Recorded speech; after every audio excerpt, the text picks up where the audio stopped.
अस्सलाम वालेकुम, welcome back to my YouTube channel Hungry Tummy. उम्मीद है मेरी यूट्यूब फैमिली बिल्कुल ठीक होगी। अल्लाह ताला हमेशा आप लोगों को ठीक रखे, अपने घर में आबाद रखे, तंदुरुस्ती वाली ज़िंदगी अता फरमाए, आमीन।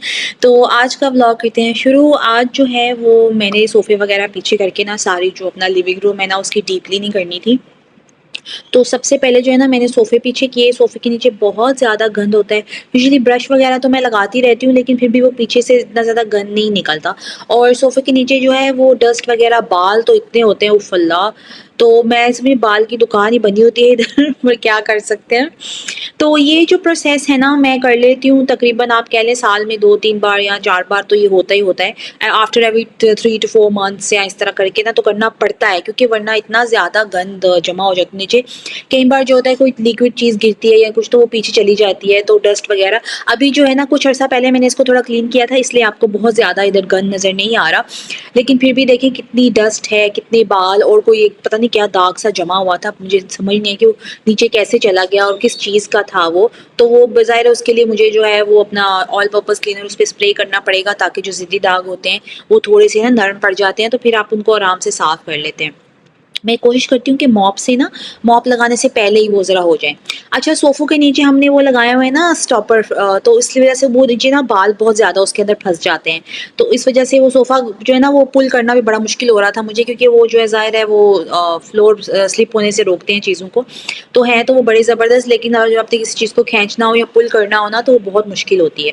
तो ये देखिए कितना ज़्यादा डस्ट और ये गंद, आजकल वैसे ही मेरे घर में इतना डस्ट आ रहा है ना, ऐसा लग रहा है जैसे कोई पता नहीं रोज़ कोई बोरी जैसे ना खिड़की के आगे आके खोल के तो नई ताज़ी जो है ना वो छोड़ जाता है।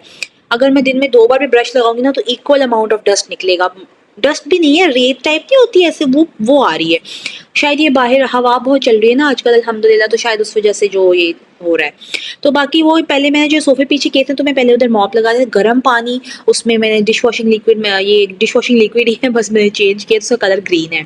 बाकी वही विनेगर, फ्लोर क्लीनर डालना चाहे डाल लें, नहीं तो विनेगर भी जो है ना फ्लोर क्लीनर का ही काम करता है। मेरे पास पड़ा हुआ है तो मुझे उसे ख़त्म करना है, तो मैं लाज़मी उसको ना डाल लेती हूँ।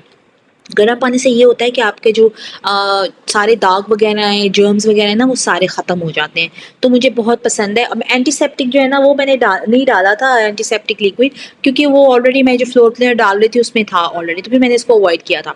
और आपने देखा जैसे मैंने स्प्रे कर दिया था वो जो दाग लगा हुआ था ना पहले का, ताकि वो जब तक मैं मॉप रेडी करूँगी तब तक वो थोड़ा-सा नरम पड़ जाएगा और मुझे मॉप को बहुत ज़्यादा जो है ना वो रब नहीं करना पड़ेगा। तो ये टेबल भी मैंने साथ ही पीछे कर लिया था, मैं इसको भी पीछे करके तो मैं मार लेती हूँ। इस टेबल के नीचे भी बहुत ज़्यादा डस्ट इकट्ठी हो जाती है, जब बैल्कनी के बिल्कुल सामने है ना, जब बैल्कनी का डोर खुलता है तो सारी डस्ट और वो सारे कई बार बाल वगैरह बाहर से उड़ के तो सारे उस टेबल के नीचे जमा हो जाते हैं और इस सोफ़े के नीचे भी आ जाते हैं। तो फिर उसको तो मैं मोस्टली ज़्यादातर साफ़ करती ही रहती हूँ, जब ब्रश वगैरह लगाऊँ तो पीछे करके कर लेती हूँ, क्योंकि टेबल मूव करना इतना मसला नहीं होता। और ऊपर से सबसे बड़ा एडवांटेज है ये माइक्रोफाइबर क्लॉथ का, ये है ये जो मॉप है, जो आप वैसे तो ब्रश लगाते हो गंद निकलता ही निकलता है, इसके साथ बहुत ज़्यादा गंद निकल आता है। जो डस्ट वगैरह एक्स्ट्रा रह जाती है ना तो वो भी निकल आती है। तो एक बार तो मैंने लगा लिया था, वो साफ़ करने के बाद एक बार मैंने फिर लगा लिया था, और गर्म पानी से इतना अच्छा साफ़ होता है और इतना फ्रेश फ़ील होता है। आप भी जब मॉप लगाएँ तो ज़रूर ऐसे ही लगाया करें गर्म पानी के साथ ना। अगर आपकी मेड वगैरह या हाउस हेल्प भी है तो उनको भी आप बोला करें कि गर्म पानी, लेकिन आपको फिर ना ये स्टैंडिंग वाला मॉप जो है ना उनको ला के देना पड़ेगा। ज़ाहिर है वो हाथ से जो वो कपड़ा वगैरह लगाते हैं, फिर गर्म पानी जो है वो वो टॉलरेट नहीं होगा, क्योंकि बहुत ज़्यादा ही गर्म पानी होता है। लेकिन आप कोशिश करें कि आप इस तरह का मॉप एक ले आएँ, और अगर आपकी हेल्पर भी है तो इसी से आप मॉप लगवाएँ। इससे ये है कि घर बहुत साफ-सुथरा, खुशबू बहुत अच्छी आती है, जर्म्स मर जाते हैं, हाइजीन हो जाता है, और बहुत ज़्यादा दाग जो है ना वो आराम से आसानी से आपके उतर जाते हैं। स्पेसिफिकली जिनके घर बच्चे हैं ना, तो बच्चे कितनी सारी चीज़ें गिराते हैं टाइल्स पे चीज़ें वगैरह, तो वो बहुत जल्दी साफ़ हो जाते हैं। फ़ौरन उस वक़्त हम हर चीज़ नहीं साफ़ कर पाते ना, यूजुअली कई बार चीज़ें गिरती हैं हम फ़ौरन साफ़ कर लेते हैं, कई बार वो सोफ़े के नीचे चली जाती हैं इस तरह, तो वो नहीं होता। तो बस आज ये जो है सारा टीवी यूनिट पीछे तो नहीं कर सकती थी, क्योंकि टीवी पड़ा होता है, चीज़ें पड़ी होती हैं, एक बंदे से ये पीछे नहीं होता। अगर 2 लोग साथ हो ना तो वो फिर मूव हो सकता है, वरना जो है टीवी गिरने का खतरा था, तो मैंने कहा मैं वो खतरा मोल नहीं लेती हूँ, मैं वैसे ही जो है ना नीचे खड़े होके तो मैं ब्रश लगा लेती हूँ। तो मैंने सारा ब्रश लगाया, इसके नीचे बहुत ज़्यादा डस्ट थी जो जम जाती है साइडों पे, तो वो मैंने सारी जो है ना डस्ट वगैरह अच्छी तरह से निकाल के तो उसको मैंने कर लिया था। ये सारा जो ब्रश लगा रही थी मैं, फिर ये सारा डाइनिंग टेबल का एरिया भी चेयर्स पीछे करनी पड़ती हैं, क्योंकि चेयर्स वगैरह जब नीचे होती हैं तो प्रॉपर्ली ब्रश नहीं लगता। ये मैं डेली नहीं करती हूँ, जब ब्रश लगाती हूँ चेयर्स डेली नहीं निकालती, 2 दिन बाद या 3 दिन बाद चेयर्स निकाल के फिर इस तरह कर लेती हूँ, वरना वो आगे से नीचे से ना ब्रश लगा ही लेती हूँ जितना वो हो जाता है, लेकिन वो प्रॉपर क्लीन नहीं होता, लेकिन चलो गुजारा हो जाता है जब मैं रोज डेली बेसिस पे सफाई करती हूँ ना उस टाइम पे। तो ये सारा जो है ना इधर इस एरिया पे मैं पहले मॉप लगा लेती हूँ, ताकि जो है ना चेयर्स रख के तो एक प्रॉपर ये एरिया पूरा जो है ना वो साइड पे हो जाए, क्योंकि डाइनिंग टेबल है तो फिर वो चेयर्स दरमियान में आ जाती हैं, उधर भी मॉप नहीं लगा सकती, तो फिर ये एरिया पहले कर लेती हूँ मैं। तो इसको सारा करके तो कर लिया था, अंदर से भी मैं ब्रश लगा के आ रही थी। कमरा जो है वो इतना, कमरे में इतना डस्ट या इतना गंद नहीं होता, टीवी लॉन्च में ज़्यादा होता है। और ये जो मेरा शू रैक था इसके नीचे भी बहुत गंद होता है, ये भी मैं अक्सर औकात ना मूव करके तो मैं साफ़ करती ही रहती हूँ। ज़्यादा डस्टी होती है इसके नीचे बहुत, और कुछ ज़्यादा नहीं होता, डस्ट बहुत होती है इसके नीचे। और ये भी मुझे एक और मैं सोच रही हूँ, बड़ा वाला तो नहीं मैं ला सकती इसी तरह का सेम, क्योंकि साथ में वो जो ऊपर सीनरी लगी है ना उसके पीछे जो है ना इलेक्ट्रिसिटी बोर्ड है, तो वो कवर्ड अप हुआ हुआ है उस जो है ना पेंटिंग से या सीनरी जो भी कह लें आप। लेकिन अगर दूसरा इस तरह का बड़ा लाऊंगी तो फिर वो जो है उतारनी पड़ेगी, तो फिर वो इलेक्ट्रिक बोर्ड जो है ना वो फिर नज़र आना शुरू हो जाएगा, तो आई डोंट वांट दैट। तो मैं सोच रही हूँ एक और छोटा एक्स्ट्रा ले आऊँ। तो बाकी ये सारा जो है ना ये क्लीनिंग वगैरह जो इधर से मैंने कर ली थी ये एरिया, तो डाइनिंग टेबल जो है इसको भी साफ़ करना है, चेयर्स भी साफ़ करनी है सारी। तो बाकी फिर मैंने कहा पहले मैं सारा जो है ना घर का वो मैंने मॉप लगा लिया था। ये मॉप का जो प्रोसेस है ना मेरा, ये गर्म पानी वाला, ये मैं करती रहती हूँ हर हफ्ते में या 2 हफ्ते में एक बार जो है ना वो लाज़मी होता है। जैसे मैंने आपको बताया गर्म पानी की वज़ह से बहुत ज़्यादा जी, अभी मैंने आपके सामने ब्रश लगा के कितना से तक गंद निकाला, लेकिन फिर भी आप देखें कि ये ब्रश मॉप से कितना गंद निकल रहा है। तो इस मॉप गर्म पानी वाले मॉप का ना ये बहुत फ़ायदा है। तो ये बहुत ज़्यादा जल्दी से साफ़ होता है। तो ये जो डीप क्लीनिंग का मेथड है ना ये होता रहता है, और उसके अलावा जो है ना ये ग्राउट जो है ना ये आपको नज़र आ रहा है टाइल्स के बीच में जो ग्राउट होता है ये भी ब्लैक हुआ है बहुत। तो मैं ये भी क्लीन करना चाहती हूँ, लेकिन मुझे समझ नहीं आ रहा कि मैं करूँ या ना करूँ, क्योंकि अभी इंशाल्लाह रमज़ान की भी तैयारी करनी है। तो अगर मैंने ये सिलसिला छेड़ लिया या शुरू कर लिया तो फिर ये मेरे गले पड़ जाएगा और मुझे करना ही करना पड़ेगा। तो अभी मैं इस बारे में बहुत ज़्यादा सोच रही हूँ that I have to do it और नो। करने का दिल तो मेरा बहुत कर रहा है, क्योंकि अगर मैं इसको साफ़ करूँगी तो इतना ज़्यादा घर साफ़ नज़र आएगा ना, चमकीला चमकीला। टाइल्स माशाल्लाह बहुत अच्छी है मेरे घर की। एक खराबी है इनमें कि ये चिप बहुत जल्दी हो जाती हैं। पता नहीं क्यों खुद ही होती रहती हैं, हालाँकि हम जो है ना कोई चीज़ भी नहीं गिराते, कोई इस तरह नहीं होता, तो ये बहुत जल्दी चिप हो जाती है। किचन की टाइल्स भी और ये टीवी रूम, लिविंग रूम की भी टाइल्स जो है ना ऐसे हो जाती हैं। ये देखिए मेरा कितना गंदा हो गया था ये मॉप, उफ़ Allah I can't use it again, मुझे धोए बगैर नहीं मैं कर सकती। तो बाकी जो पानी है सारा उसमें गिरा के, और पूरा मेरा ऑलमोस्ट आप कह लें सारा पानी यूज़ हो गया था। तो मैं इसको ना वॉशरूम में जो है ना गिरा देती हूँ, और ये सारा जो है ना वो धो के थोड़ा उधर ही उस वक़्त धो देती हूँ, मैं इसको मैं छोड़ती नहीं हूँ।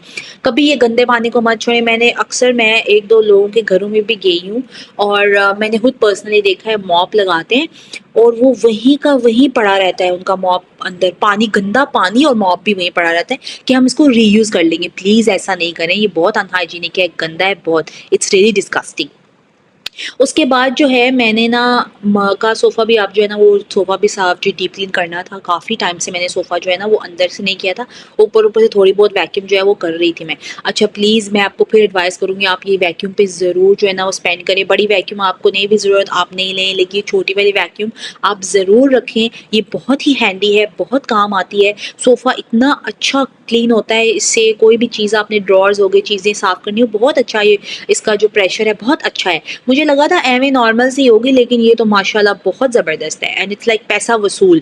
ये देखा आपने कितनी ज़्यादा डस्ट खींचता है ये बाद में मैं दूसरा नोज़ल लगा लिया था, जो साइडों पे अंदर चीज़ें होती हैं ना वो इससे जो है ना निकलती हैं। जब से मैंने वो स्प्रे कराया था ना, कीड़ों का स्प्रे करवाया था, उसके बाद से जो है ना मैं अंदर से कोनों से डीप क्लीन ज़रूर करती हूँ, क्योंकि जो कीड़े वगैरह होते हैं ना, या अगर बेड बग्स जैसे खटमल भी होते हैं तो वो कोनों में ज़्यादा आना शुरू हो जाते हैं सबसे पहले ना, उनके अंडे देते हैं उधर ही, तो इस तरह वो जमा होना शुरू हो जाते हैं। तो ये कोने खुदरे साफ़ करना बहुत ही इंपॉर्टेंट है। तो ये सोफ़ा जो है ना अभी मैं इस तरह कोने वगैरह साफ़ करना शुरू हो गई। पहले मैं सिर्फ ऊपर से ही ना इस तरह यूजुअली जनरली ज़्यादा वैक्यूम किया करती थी, लेकिन अब अंदर से करती हूँ मैं ज़्यादा। कोने वगैरह है ना, वहाँ पे अक्सर बाल या चीज़ें फँस जाती हैं। इसके हालाँकि इतना गैप नहीं है, लेकिन फिर भी अंदर बहुत ज़्यादा गंद होता है। जब हमें ख़तरा था कि शायद बेड बग्स हो गए हैं, खटमल वगैरह आ गए हैं, तो मैंने ग्लव्स पहन के तो साइडों पे इस तरह चेक किया था मैंने, तो मुझे ना एक लाश मिली थी उसकी।